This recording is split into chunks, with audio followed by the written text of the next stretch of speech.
Hey everybody, well as promised we're going to make some fuel today, and primarily we're going to be talking about how to make charcoal.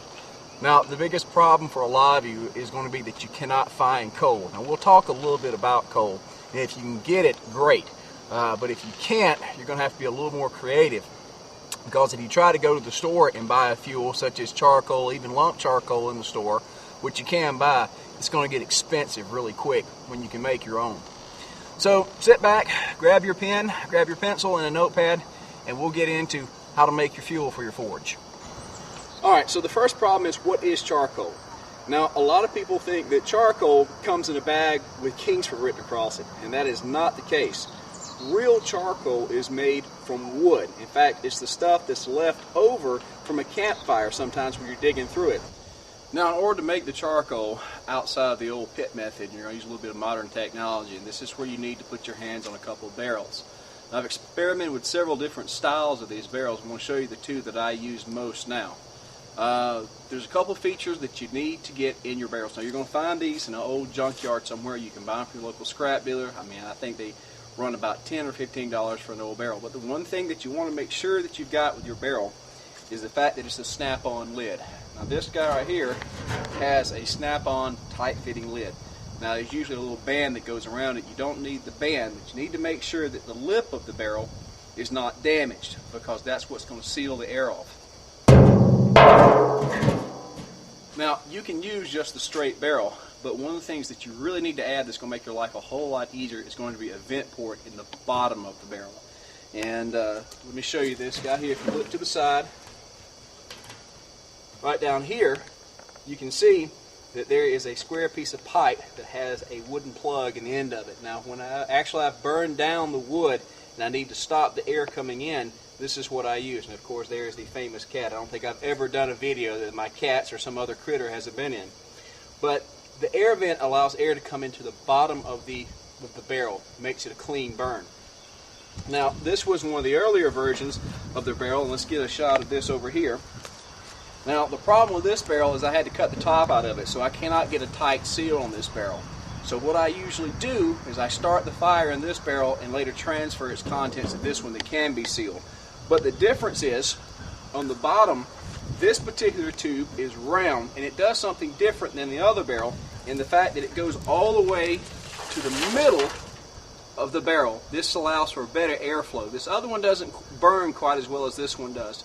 So if you have a welding friend, you're going to get this thing set up, run that pipe all the way in the middle and put it at the bottom. Alright, so for your first raw material, you're pretty much going to be using wood. Now, wood from a natural source, i.e. you've gone out into the woods, you've chopped down a tree, or you've gone to pick up limbs, it's what I classify as a natural wood. So any type of wood will do, but my only suggestion to you can use hardwoods or you can use softwoods, and pine does make an excellent charcoal. When you make it, make sure that you use a hardwood or a softwood at a time. Basically, if you're going to do a batch of something, keep them together. Don't mix your hardwoods and softwood, because of the rate they burn. It'll give you a problem, and you'll have some waste, because all that pine and softwood charcoal will burn up before the oak is even ready.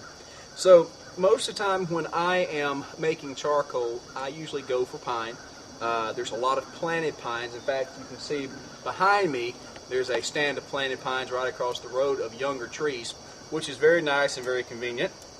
I will sometimes grab the fallen trees, and I don't go for big giant trees.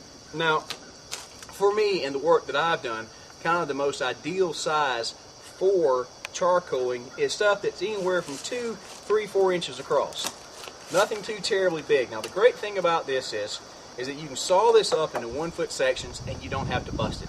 That size will coal very readily. So if you have access to limbs or smaller trees, I would suggest going that route, simply because it saves you the energy and effort of having to chop and bust up wood. Because the maximum size that you want to coal in these barrels is going to be 4 inches thick, especially with the hardwoods. Now, if you use stuff that's thin like this little stick here, or these little twigs, it's going to burn up in a heartbeat, and it's going to burn down to coals very quickly. Now, the problem is, once again, try to keep some consistency in your batch. If you throw in some twigs like this, and then throw in some 4-inch logs, obviously these guys are going to be cold faster, and you're going to risk a chance of actually losing these to ash before the rest of the batch is ready. So try to maintain some sort of consistency. Now, if you're using hardwoods, that's great. Hardwood, the coal actually lasts a little bit longer than the pine. It doesn't burn quite as hot, but still a very usable fuel. Most of your firewood that you're going to find is going to be hardwoods. So, working by the road today. But as I say, most of those fuels are going to be hardwood. They're easy to come by. Normally there's a guy somewhere local that will bring you a truckload of firewood. But if you can put hands on it, whether you chop it or you saw it, all the wood's good. If you don't live out in the countryside, you don't have access to natural woods, you can't run out there with a chainsaw and go whack a tree down, your next best bet is to go into the city and find your contractors or your home builders or renovators, because then you can get this stuff. Now, the great thing about dimensional lumber is that it's kiln dried. This stuff is pretty much bone dry. There's no moisture. You're not going to have any problem with it burning off. And it's free. Most places will let you load this stuff up for free. They're glad to get rid of it because it's scrap to them. And for you, it provides a very good source of fuel. Now, one caveat. Be sure and not to burn treated lumber. Now, treated lumber has a greenish tint to it. If you do not know the difference, have them point out the difference to you. Treated lumber has a bunch of nasty, nasty chemicals in it, and if you try to burn it, all that smoke is going to have those nasty chemicals as well. So, stay away from treated lumber. However, any lumber yard, any scrap place is going to have a vast supply of trimmings. And this is the other source of fuel that you can get if you don't live in the country. So, there you go.